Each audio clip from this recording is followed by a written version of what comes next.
149. Baik. Sunat ihram. Kita masih membicarakan bab haji. Salah satu daripada rukun haji ialah ihram. Kemudian sunat-sunat dalam ihram. Apa dia yang sunat-sunat dalam ihram? Ihram tu artinya seperti ihram tu apa? Dia melakukan sesuatu yang menyebabkan hajinya tu sah. Itu ihram. Di antaranya bagi orang lelaki berpakaian dengan tidak berjahit. Ihram tu. Semasa di ihram tu jangan melakukan perkara-perkara ini. Orang yang ihram tu namanya muhrim. Orang yang dalam ihram tu namanya apa? Muhrim. Banyak orang kita ni silap. Bukan muhrim katanya. Tak betul tu. Bukan mahram. Kalau muhrim artinya dia dalam ihram haji. Ya. Bila dia ihram dia kena menutup kepala. Jangan nutup kepala. Tak boleh, haram. Ya. Jangan tutup kepala dengan kepiah. Jangan pakai sorban bagi orang lelaki. Jangan bagi orang perempuan pula jangan pakai purdah. Jangan nutup muka. Kemudian bagi orang lelaki-lelaki jangan pakai pakaian yang menjahit atau yang bertenun. Jangan pakai rantai dan sebagainya. Orang lelaki ni, orang perempuan tak apa. Atau yang barang yang bersimpul. Kemudian jangan pakai bau-bauan. Ini lelaki dan perempuan. Jangan beri benar berminyaknya, wanginya.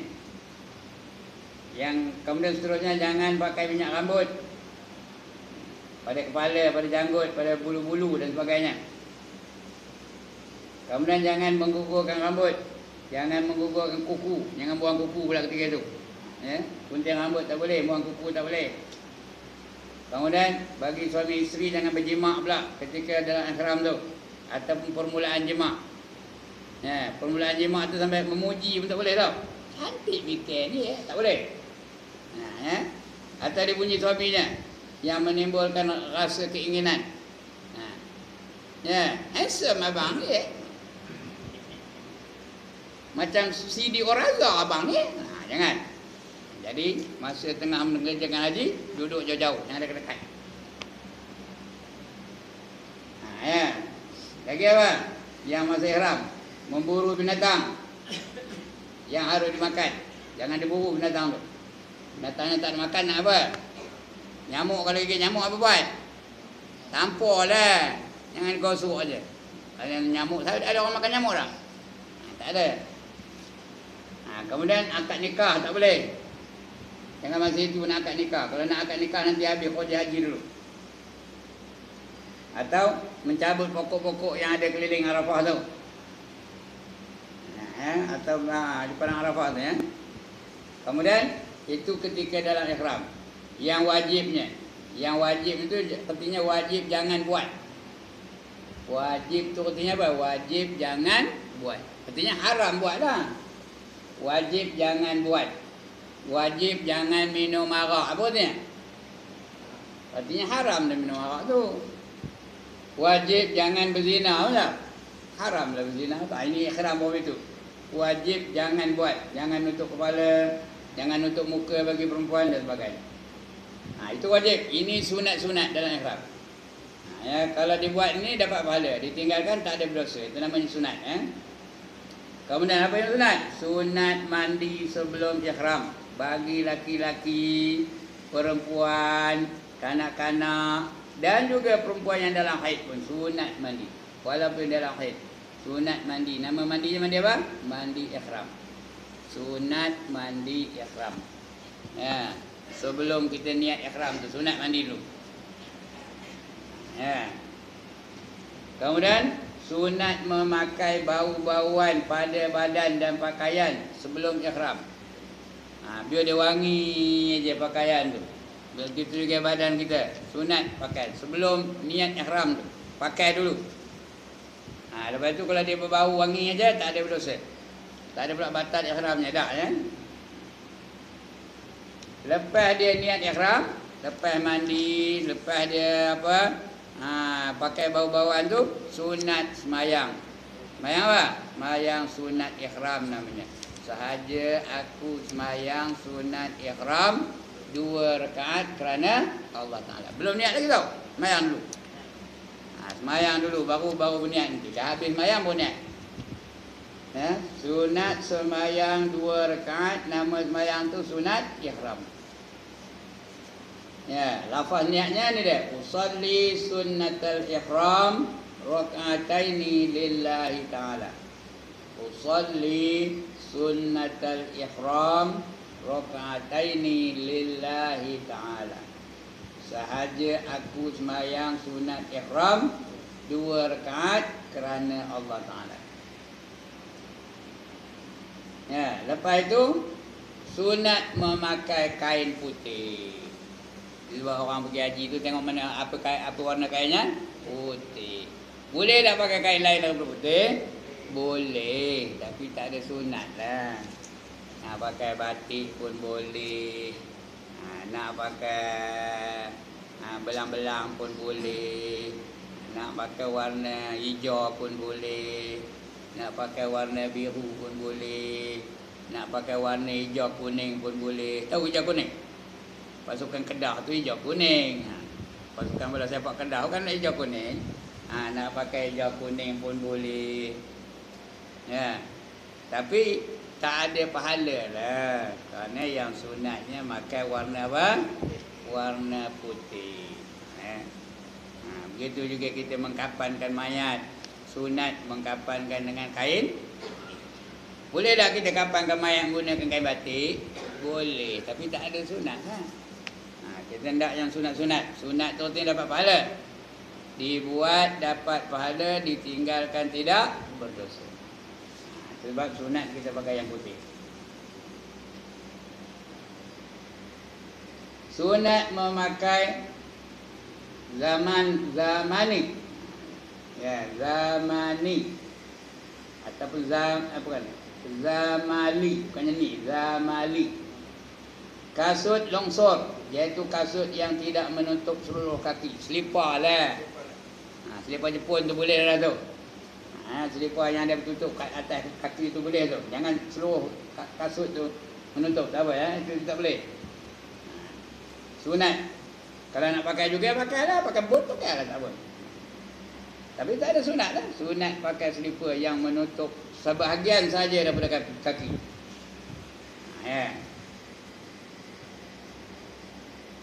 Yang tidak menutupi seluruh kaki. Itu namanya apa? Zamali namanya. Kemudian kuda ihram sunat dibaca apa? Sunat dibaca ketika ihram apa tu? Afahum akhrama laka sya'ri wa bashari wal wal hammi wal hayy bukan wal hayyimi wadami wal hami wal wadami.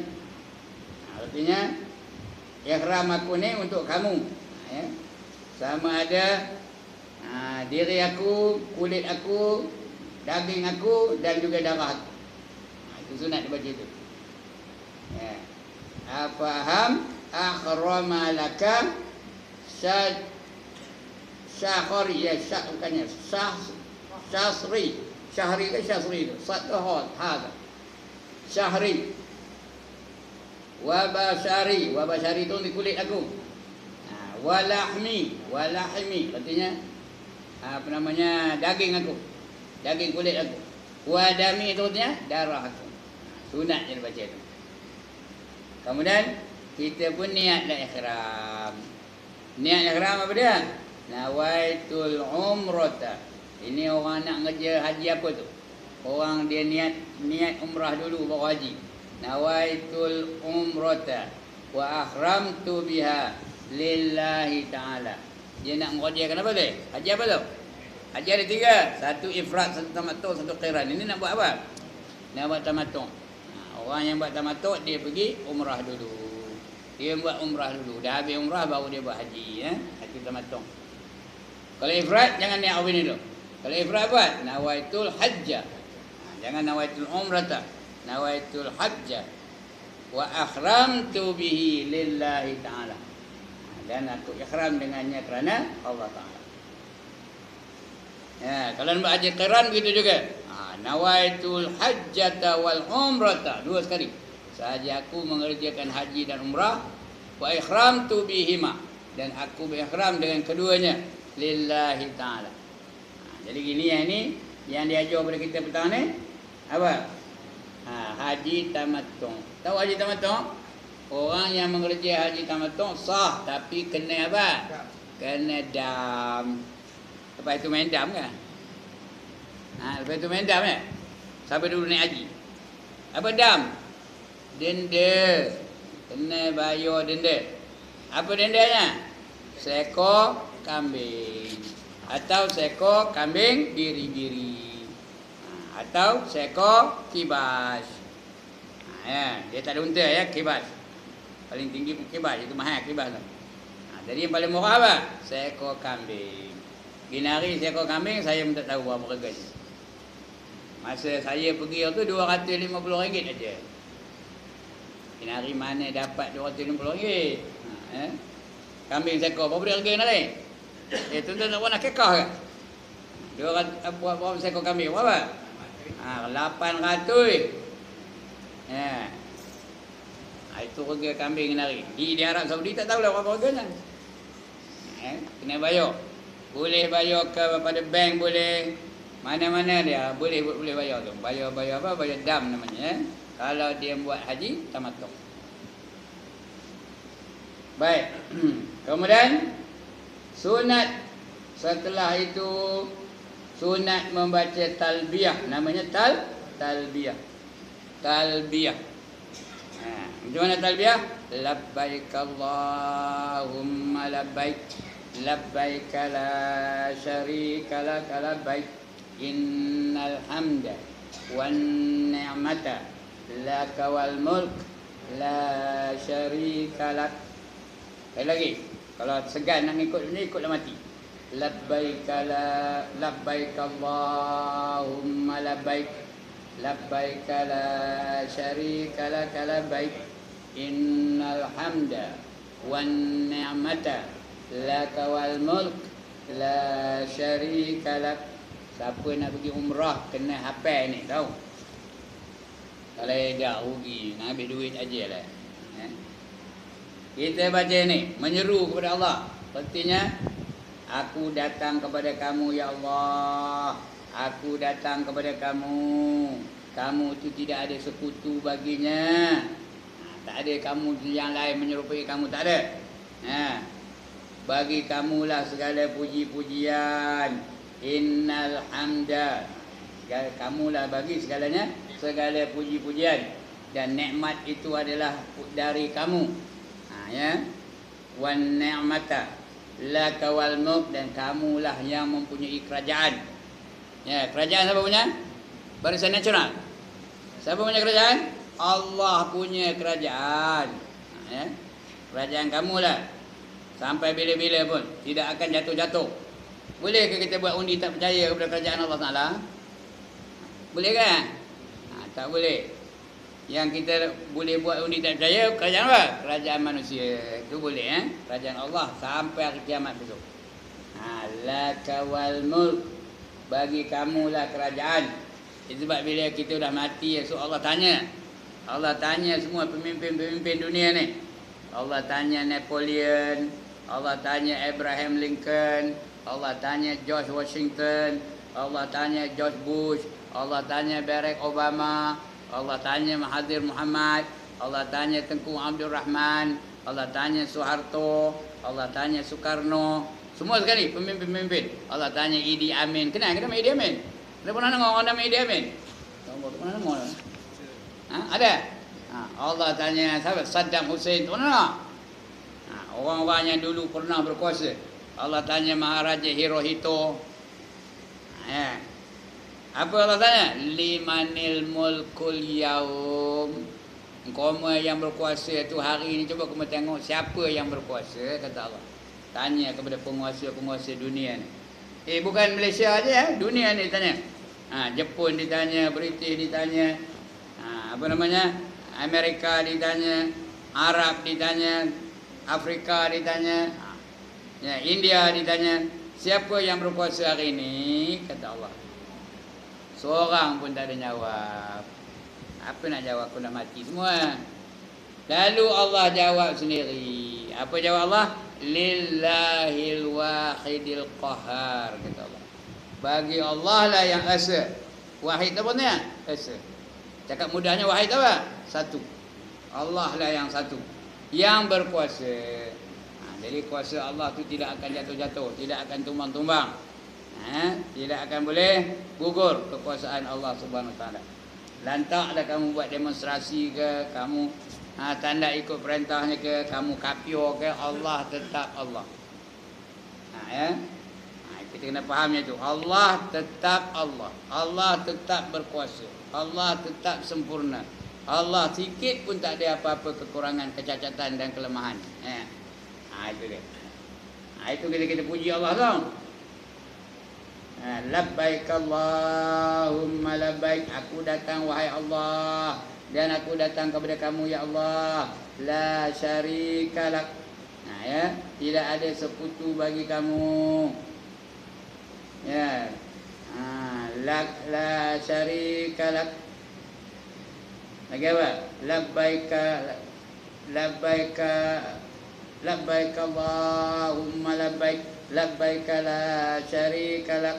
Innal hamda. Segala puji hanya kepada kamu. Wan ni'mata, dan segala nikmat dari kamu.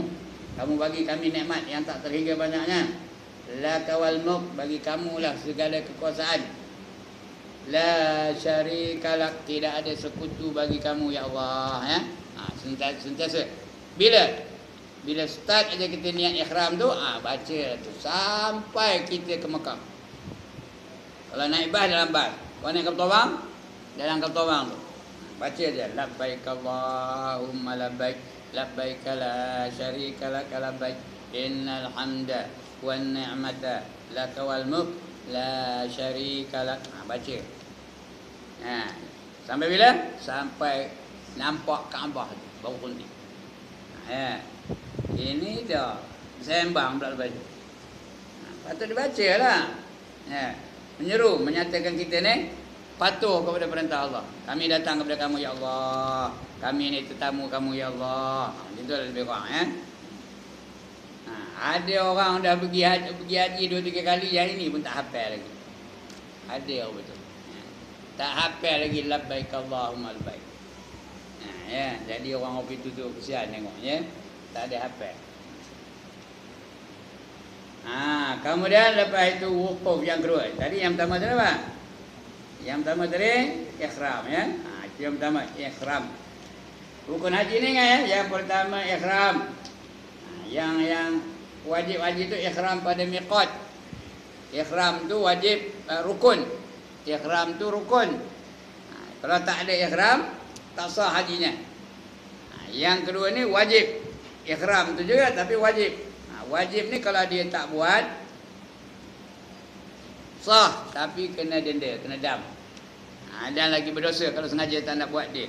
Iaitu apa? Ikhram pada miqat. Miqat tuan-tuan, tempat yang wajib dia berniat ikhram. Itu namanya miqat. Kalau dari Madinah, di mana tempatnya? Bir Ali namanya, Bir Ali. Kalau dari Malaysia ni, di mana miqatnya? Kalau dia nak buat haji ifrad lah, di mana miqatnya? Kalau dia tak nak buat haji, tak adalah. Kalau dia nak buat dari Malaysia, dia buat haji ifrad, di mana miqatnya? Qarnul Manazil, nama tempatnya. Qarnul Manazil. Ya. Kalau kita naik kapal terbang, jangan takut. Ya. Juru terbang tu akan ngabur pada kita. Kita sekarang sudah sampai di Qarnul Manazil. Siapa yang mengerjakan haji ifrad boleh berniat sekarang. Niat ihram sekarang ya. Itu nama tempatnya Qarnul Manazil. Orang dulu naik kapal. Ya, tok kita, apa-apa kita tu, pak-pak saudara kita dulu naik kapal. Di mana miqatnya? Ya Lam-Lam nama. Dekat Judah tu ada satu tempat namanya Ya Lam-Lam. Itu miqatnya. Jadi ada 3 tu. Bagi kita ada 3 lah. Kalau kita pergi Madinah dulu, kita datang dari Madinah. Miqatnya ialah Bir Ali. Kalau kita naik kapal terbang, haji ifrad, miqatnya Qarnul Manazil. Kalau naik kapal laut, miqatnya ialah Ya Lam. Itu mesti wajib kita niat ihram di miqat itu. Kalau tidak, hajinya sah tapi kena dam. Kena denda. Lagi berdosa lagi. Tapi kalau rukun jadi langsung tak ada ihram, macam tak sah hajinya. Wajib qada pula tu. Itu antara rukun haji dengan wajib haji. Kemudian lafaz niat tabiat tadi ya. Yang kedua wukuf. Wukuf di Arafah. Wukuf tu arti berhenti. Berhenti di padang Arafah. Tak kira lah mana-mana, asalkan di padang Arafah. Tak kira hujung padang Arafah pun boleh, tengah-tengah pun boleh, hujung belah sini pun boleh. Itu namanya padang Arafah. Mesti wukuf. Wukuf tu arti berhenti. Macam kita baca Quran, ada tak wakaf? Ada tak hukum namanya wakaf? Apa arti wakaf? Berhenti. Ini wukuf ni berhenti. Tanah wakaf tu tempat berhenti lah.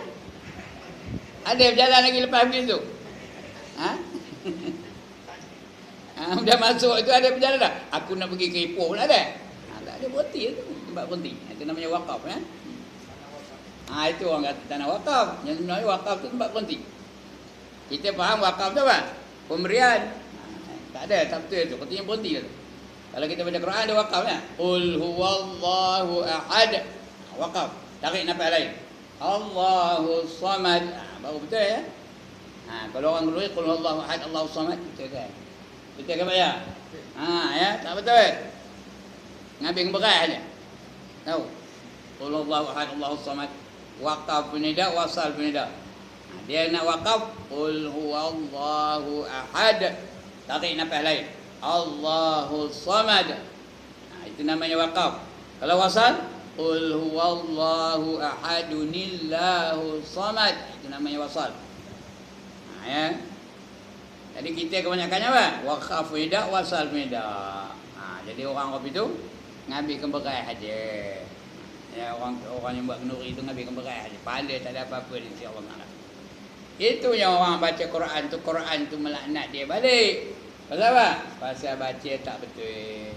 Sebab itu tuan-tuan yang membuat Quran ni kena belajar macanya. Bukan saja ambil Quran terus baca aja. Kena belajar. Kerana dia ada hukum. Ada ikhfa, ada idgham, ada iqlab, ya.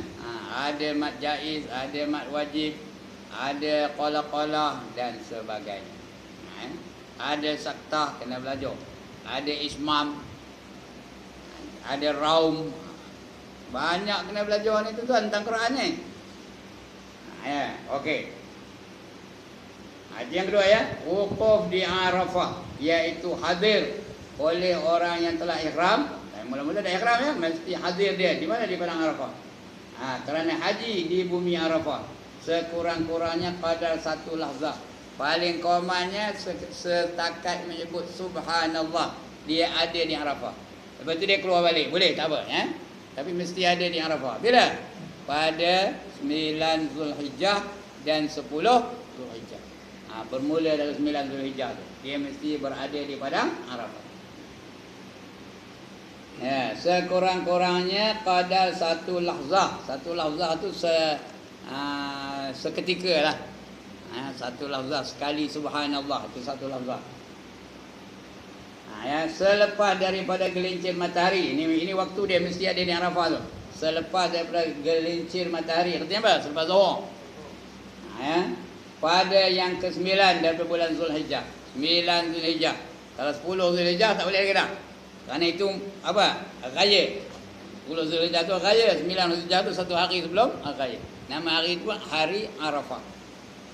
Ya, 9 Zulhijjah tu berkeluarnya hari Arafah. Kita mesti ada di Arafah. Paling komanya satu lafzah. Itu sebab orang sakit tu pun, yang apa tak lalu tu, bila time haji dia bawa. Pihak hospital tu bawa ke Arafah. Dia bawa, walaupun tak lalu apa-apa, dia doktor tahu doktor udah makan. Bawa juga ke Arafah. Kalau tidak tak sah haji. Walaupun dia memerlukan rawatan, buat rawatan di Arafah. Berkekalan waktu wukuf dengan lalu di bumi Arafah antara waktu yang tersebut. Mesti dia berada daripada apa? Daripada waktu Zuhur 9 Zulhijjah tu, ya. Sampai gelincir, daripada gelincir matahari pada hari yang ke-9 pada bulan Zulhijjah itu. Berkekalan waktu wukuf yang lalu di bumi Arafah itu antara waktu tersebut sampailah tengah malam. Dia mesti ada di bumi Arafah sampai tengah malam. Esoknya tu 10 Zulhijjah. Malam tu dia mesti berada di padang Arafah. Dia tak payah turunnya. Tak payah. Dia lalu cukup lah tu. Dia ada lah tu. Asal ada tu lah, tak payah. Dia nak jalan kereta. Dalam kereta boleh? Dalam kereta boleh. Dalam kereta pesakit tu pun boleh. Dalam ambulan boleh. Ya. Naik motosikal boleh, naik motor boleh. Ya. Naik kapal terbang tak boleh. Naik kapal terbang kena mendarat dulu. Mendarat dulu di padang Arafah. Kalau lalu je ke atas tak boleh lagi. Dia nak mendarat di Arafah baru boleh. Naik helikopter boleh, tapi turunlah, turun dulu. Tak payah turun, dia tak payah turun dari helikopter, dia mendarat di Arafah tu boleh dah. Naik balon boleh tak? Naik balon. Boleh tak? Boleh, tapi mendarat juga dulu. Mesti berada di Arafah. Baik, sunat wukuf hingga masuk matahari. Sunat wukuf hingga masuk matahari. Artinya senja lah. Sampai senja. Tapi ada juga yang lain katakan sampai tengah malam. Tapi dalam kitab kita ni sampai senja. Mesti berada di padang Arafah. Sebab itu kita tolak selalunya malam 9 Zulhijjah tu. Tolak dari Mekah ya, 9 malam 9 tu lah pergi. Tolak lah tu. Kerana nunggu bas pun yang amat je lamanya ya. Kalau senang lagi tu ya. Mana orang dah pergi tahulah. Baik, itu rukun yang kedua. Iaitu wukuf di Arafah. Rukun yang ketiga tawaf. Tawaf tu artinya apa? Mengelilingi Kaabah. Berapa kali? 7 kali. Bermula dari rukun Hajar Aswad, diakhiri dengan juga rukun Hajar Aswad. Daripada Hajar Aswad sampai ke Hajar Aswad. Dia ada rukun tu tim bucu. Bucu tempat letaknya Hajar Aswad. Bermula dari situ. Kemudian round keliling Kaabah tu sampai ke Hajar Aswad balik. Kira 1. Betul, round lagi sampai ke Hajar Aswad. Kira berapa? Kira 2. Round sampai ke Hajar Aswad lagi. Kira 3. Round sampai ke Hajar Aswad balik kira 4. Round sampai Hajar Aswad kira 5. Round sampai Hajar Aswad kira 6. Round sampai Hajar Aswad kira 7. Habis. Habis itu. Itu 7 round. Artinya kalau salah bilang jangan. Kira yang terkecil. 5 kali ke 6 kali dah aku tawaf, kira berapa? Kira 5. Macam rakaat kita semayang juga. Ada tak pernah semayang? Aku ni dah 4 ke 3 rakaat, 4 ke 3 rakaat, 4 ke 3 rakaat. Kira berapa? Kira 3 tambah lagi 1. Begitu juga rukun ya, tambah. Sebab itu tuan-tuan dan puan-puan, kalau nak pergi mengerjakan haji, biar tengah sihat ni. Jangan tunggu dah terdaer. Tahu ke terdaer? Udah apa tak lalu. Kalau tunggu tengah terdaer, diragukan sahnya haji. Kerana sampai di Mekah tu dia dah apa tak lalu, udah kena usung. Ya. Tahu usung? Ada 4 orang Arab ni, apa ya? Setengah tu 2 aja, seorang sini, seorang sini, seorang depan, seorang belakang. Mikir bawa kita. Udah pakai kereta. Dulu ada Arab tu mikurnya. Jadi kadang-kadang Arab tu bila orang ramai depan tu, dia pergi ke sana. Ya, pergi, udah kita tu membelakangkan Kaabah. Atau macam mana pusing? Patutnya kita tawaf tu mesti bahu kiri kita ni menghadap Kaabah. Ya. Atau Arab tu kan pedulinya lantaklah. Dia bukan tengok kita pun, dia akan asal 7 round dah tu. Atau macam mana nak ngabur kan? Kita nak ngabur, kita kat Arab tak tahu. Kalau cakap Melayu tahu dia. Dia pula tak tahu. Woi, bau aku tak kenal weh. Tak tahu ke dia? Lantak kamu lah. Jadi tanggungkanlah. Kalau dah tak lalu, diragukan kesahihannya. Begitu juga ketika sa'i. Kalau pakai sorong, ada masa dulu tu ada yang menyorong tau. Ada nyorong bukan sampai naik bukit Safa, Bukit Marwah tu bawah aja. Bawah tu pusing, itu aja. Jadi diragukan sah ni tu. Jadi eloklah tengah kuat ni, tengah lalu ni. Carilah jalan untuk pergi, ya. Saya pergi mula-mula umur 38 tahun tahu. Itu mula-mula pergi mengerjakan haji. Umur 38 tahun. Tengah kuat ke tak? Tengah kuat lah ketika itu. Belum 40 lagi, ya. Pun sampai ke sana, sakit juga. Bukan demam ke tak? Ya. Sakit. Apa namanya? Macam ada benda je dekat hari-hari. Tahu? Situ sakitnya. Letih jugalah. Tak mau berak.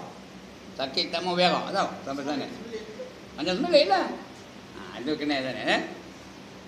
Jadi menderita jugalah. Itu umur 38 tu. Kalau umur 74 orang ni tak lah. Itu dia. Jadi nak pergi biar tengah lalu. Sampai di sana tu saya tengok, ya Allah, ramainya dah terdeek je. Tahu terdeek. Sampai di Judah dah tak boleh bangkit dah. Ramai, bukan seorang. Beratus-ratus. Orang Melayu lah tu. Kita di asrama orang Melayu lah. Orang bangsa lain lagi banyak kot, ya. Jadi nak pergi bercita-cita tengah muda ni lah, ya.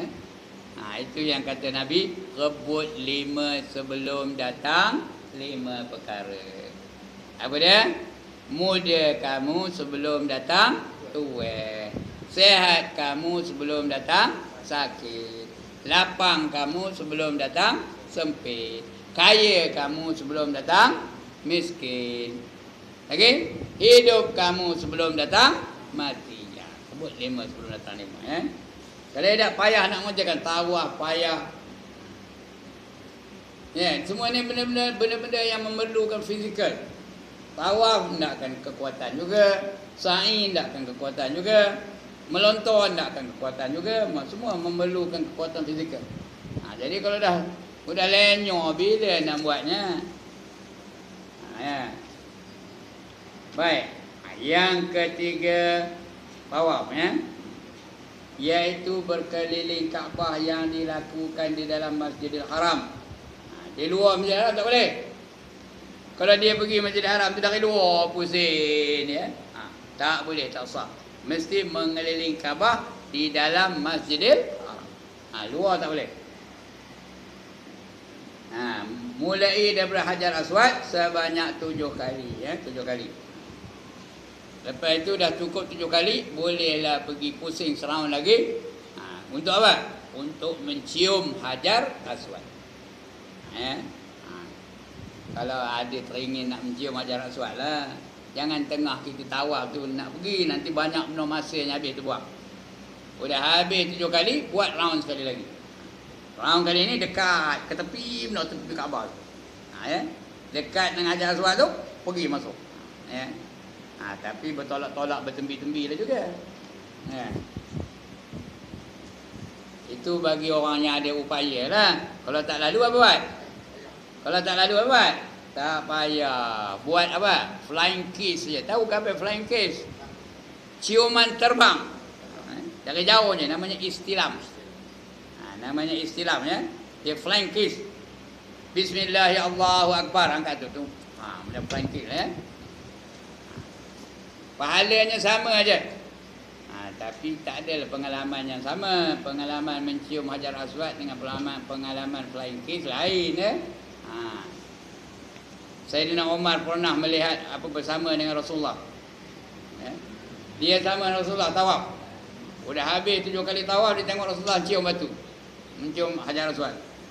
Dia pun pergi pada Hajar Aswad nak cium. Sebelum cium dia kabur pada Hajar Aswad. Wahai batu, aku tahu kamu hanya batu. Kalau aku tak nengok Rasulullah mencium kamu, tak aku siur mencium kamu. Itu Sayyidina Umar, ya. Dia hanya mencium Hajar Aswad kerana dia lihat Rasulullah cium. Kalau tidak, aku tak nak cium. Itu dia. Sayyidina Umar, ya. Dia ini sangat fanatik dengan Rasulullah. Dia tengok Rasulullah cium, dia pun cium. Tak ada tanya ngapa. Rupanya kita hari ini ngapa cium. Tak boleh cium, salahnya. Ya. Tapi sahabat dulu apa? Dia tengok apa Rasulullah buat, dia terus buat. Anaknya lagi fanatik. Anaknya, anak Umar ni, namanya Abdullah bin Umar, lagi fanatik dengan Rasulullah. Satu hari Rasulullah sakit kaki, jalan tempang jalan Rasulullah satu hari itu. Dia tengok dia Ibn Umar ataupun Abdullah bin Umar, tengok Rasulullah jalan tempang, dia pun jalan tempang. Dia tanya orang, apa kamu tempang ya Abdullah? Aku nengok Rasulullah tempang, aku tempang, itu sunnah kita. Padahal Rasulullah bukan nyuruh kita jalan tempang pun, bukan nyuruh Umar jalan tempang. Dia memang sakit kaki ketika itu. Begitu fanatik mereka itu dengan Rasulullah. Satu ketika Rasulullah tengah naik unta, tak terkawal unta itu, berpusing unta itu 3 kali. Ditengok di Abdullah bin Umar, dia pun pusing unta 3 kali juga. Bukannya unta dia itu tak terkawal, dia boleh kawal, tapi saja pusing unta 3 kali. Menandakan dia itu sangat kasihkan Rasulullah sallallahu alaihi wasallam. Apa aja dia buat Rasulullah semua ditiru. Dia tak tanya mengapa, bukan macam kita ni ngapai. Itu je. Ngapai tak boleh makan babi, apa salahnya makan babi? Itu kita ngapa riba tu diharamkan? Mengapa perempuan waktu ada perlu bertudung? Bertanya je macam kita ni. Sahabat dulu tak ada tanya, terus buat je. Dia jadikan Rasulullah itu sebagai contoh dan suri teladan. Okey, yang ketiga tawaf. Yang keempat sa'i. Sa'i tak ada sa'i sunat ya. Tawaf ada 3 jenis, ada 4 jenis tawaf. Yang pertama namanya tawaf qudum. Tawaf qudum. Bukan kudung ya, qudum. Qaf dal mim. Artinya apa? Tawaf introduction, welcome. Selamat datang. Qudum tu dah perkataan qudum, dah datangnya perkataan muqaddimah. Muqaddimah ni apa? Permulaan, introduction. Itu yang pertama. Bagi orang yang mengerjakan haji ifrad, tawaf tu tawaf qudum, ya. Tawaf qudum namanya. Yang kedua tawaf haji. Yang ketiga tawaf umrah. Yang keempat tawaf wida. Ada lagi satu. Yang kelima tawaf sunat. 5 rupanya tawaf ya. Yang pertama tawaf qudum. Yang kedua tawaf haji. Yang ketiga tawaf umrah. Yang keempat tawaf wida. Wida itu artinya tawaf goodbye. Kita nak keluar dari Mekah, kita tawaf dulu. Lepas itu baru keluar dari Mekah. Itu namanya tawaf wida atau tawaf wada'. Ada setengah katakan wada', ada setengah katakan wida'. Dua-dua betul. Wada' pun betul, wida' pun betul. Ya. Yang kelima tawaf sunat. Bila tawaf sunat? Bila kita masuk ke Masjidil Haram. Masuk aja Masjidil Haram, sunat dah tawaf 7 kali. Tak payah sembahyang tahiyatul masjid. Lain-lain masjid semua kita sembahyang tahiyatul masjid. Masjidil Haram tak ada sembahyang tahiyatul masjid. Kita sembahyang apa? Kita buat apa? Tawaf 7 kali. Nama tawaf kita apa? Tawaf sunat. Tapi bagi orang yang min alif lam sin, dia tak adalah tawaf. Apa buatnya? Sembahyang tahiyatul masjid. Kita ni tanya diri kita ni, aku ni min alif lam sin ke tak? Kalau min alif lam sin, dia sembahyang apa? Tahiyatul masjid. Kalau dia ra alif jim ya nun, tawaf dia 7 kali, tawaf sunat ya. Itu dia. Itu namanya tawaf. Yang keempat rukun haji itu ialah sa'i. Sa'i. Sa'i itu artinya apa? Berlari-lari anak. Pergi balik antara Bukit Safa dan Marwah sebanyak 7 kali. Mulai daripada Safa, disudahi dengan Marwah. 7 kali ya. Safa ke Marwah 1. Marwah ke Safa 2. Safa ke Marwah 3. Marwah ke Safa 4. Safa ke Marwah 5. Marwah ke Safa 6. Safa ke Marwah 7. Jadi maknanya dia mula daripada Safa, berhenti ke Marwah. Berhenti ke Marwah. Itu 7 kali. Antara Safa dan Marwah. Mengapa buat apa itu? Kalau ada yang tanya, ngapai? Ada yang tanya, mengapa diwajibkan orang pergi haji itu sa'i antara Safa dan Marwah? Mengingatkan kita tentang peristiwa siapa? Siti Nurhalizah ya. Siti Hajar. isteri kepada Nabi Ibrahim, ditinggalkan oleh Nabi Ibrahim di Mekah. Tak ada makanan, tak ada minuman, tak ada bekalan, apa tak ada. Jadi Nabi Ibrahim baru lahir, Nabi Ismail baru lahir tu. Anak Nabi Ibrahim tu namanya Nabi Ismail. Dia baru lahir. Tak ada apa nak makan. Elok aja dia lahir, dia suruh maknya, "Mak, goncang pokok tamar tu, nanti kamu akan dapat makanan." Datang Siti Hajar, goncang pokok tamar tu. Maka gugurlah buah-buah tamar. Dapatlah Siti Hajar tu makan. Lepas makan nak minum, udah hayo tak ada pula. Udah tak ada hayo. Dia pun cari, berlari-lari dari Bukit Safa ke Bukit Marwah. Lari, balik ke belakang. Lari, balik ke belakang. Lari, balik. 7 kali lari. Sudahnya dia dah risaukan Ismail pula tu. Mana anak aku Ismail ni, katanya. Dia pun cari. Jumpa. Rupanya Nabi Ismail tu tengah apa? Ngentak-ngentak tumiknya ke bumi. Tahu ngentak tumik ke bumi? Dia hentak tum tumik letak bumi. Keluar dari bumi dah bang. Ayo. Keluar ayo dari bumi. Lalu Siti Hajar pun kepung ayo tu. Kepung ayo tu. Zamzamu. Kata Siti Hajar. Apa katanya? Zamzamu tak katanya? Berkumpul kamu. Itu sebab sekarang ni ayo tu namanya ayo apa? Ayo Zamzam. Sampai sekarang ni ayo tu tak maunya keren-keren. Sentiasa aja mengalir. Sampai bila-bila. Boleh menanggung satu dunia ni tahu ayo tu. Itu namanya ayo Zamzam. Yang paling tinggi nilai ayo Zamzam lah. Di Malaysia ni ada satu ayo yang menyerupai ayo Zamzam, tapi tak ada sampai kualiti ayo Zamzam. Namanya ayo Gau. Ayo Gau ada dapat di Pahang ada satu tempat tu boleh mengeluarkan ayo Gau. Baik. Ini ayo Zamzam. Dia boleh jadi ubat. Siapa minum ayo itu niat dah mati. Ya Allah, sembuhkanlah penyakit aku ini. Insya-Allah akan sembuh. Itu ayo Zamzam boleh jadi ubat.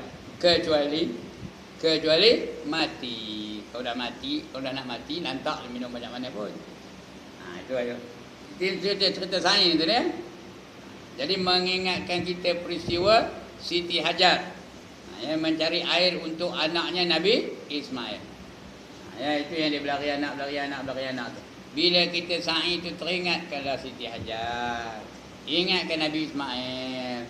Ingatkan Nabi Ibrahim. Nabi Ibrahim dengan perintah Allah ditinggalkannya Siti Hajar tu. Berseorangan dengan anaknya je. Tidak ditinggalkannya bekalan. Nabi Ismail masa itu baru lahir. Dibiarkannya je. Terkejam ke Nabi Ibrahim tu. Tak berhati perut ke Nabi Ibrahim tu. Tak sedih ke dia? Sedih. Tapi itu perintah Allah. Walaupun terpaksa tinggalkan anaknya, ditinggalkannya juga. Itu namanya pengorbanan, tuan-tuan. Bila perintah Allah, dia kena korban. Walaupun anak tu mungkin mati kelaparan, tapi terpaksa. Apa nak buat? Jangan katakan Nabi Ibrahim tu apa? Zalim. Jangan katakan Nabi Ibrahim tak berhati perut. Dia terpaksa mengikut perintah Allah. Lepas itu, sudah besar Nabi Ismail, cerita lain ni. Dia pun datang menziarahi Nabi Ismail dengan isterinya Siti Hajar. Ketika itu Siti Hajar tu, isteri dia yang lagi satu tu namanya Siti Sarah. Sudah tak ada cemburu lagi. Dia pun dibenarkannya lah dengan izin Allah Ta'ala juga. Pergi dia melawat Nabi Ismail. Tengok-tengok Nabi Ismail dah remaja. Sudah besar. Cantik pula tu. Elok bermesra dengan Nabi Ismail, dah datang pula perintah dari Allah melalui mimpi. 4 malam tu mimpi. Allah memerintahkan dia apa? Suruh sembelih Nabi Ismail. Ini ada kaitan dengan haji ni tak? Itu yang kita korban bayodam tu. Sembelih kambing. Ada kena-mengena dengan haji. Diperintahkan Allah supaya menyembelih anaknya Nabi Ismail. 4 hari turut-turut tu, 4 malam dia mimpi. Berturut-turut Allah menyeru dia supaya menyembelih anaknya sendiri. Nabi Ibrahim pun susah hati. Maka sudahnya dia kena kabur kepada anaknya Nabi Ismail. Dia kabur. Bahawa Allah memerintahkan aku menyembelih kamu. Maza taro, kata dia. Kamu pendapat apa yang kamu lihat tentang arahan Allah ini? Kalau kita apa itu macam mana? Kalau Nabi Ismail dan semua ni, apa jawabnya kak? Kalau Pak Ayah Nabi Ismail, apa jawabnya kak? Oh, kamu tinggalkan aku masa kecil, tak ada kamu biar aku makan ke tak makan, kamu tak peduli. Tak ada kamu kira aku sakit ke tidak, kamu udah besar-besar kamu nak nyembelih aku, ya? Apa jawabnya? Inilah. Tu kalau kita lah. Ya ke tak ni? Ada bangkangan? Itu kalau kita. Tapi apa jawab Nabi Ismail? Kalau itulah perintah Allah, apa jawab Nabi Ismail? If'al ma tu'mar. Buat sajalah apa yang kamu diperintahkan oleh Allah. Satajiduni insyaallahu minas sabirin. Kamu akan dapati aku ni dari golongan orang-orang yang sangat sabar. Itu Nabi Ismail jawab. Dua-dua Nabi, dua-dua Rasul. Dia tahu tentang pengorbanan. Dia tahu ini perintah Allah. Ya. Maka sampai waktunya disembelih lah. Pendek cerita, nak mendekkan cerita. Sebab apa? Teh dah berbau. Nak mendekkan cerita. Maka sembelih lah. Sembelih tak lut. Sembelih tak lut. Tumpul ke pisau aku ni, kata Nabi Ibrahim. Dia pun empuk pisau tu ke batu. Tengok belah dua batu. Tajam. Ya. Ini ngapa pula tak lut ni? Sembelih lagi, tak lut lagi.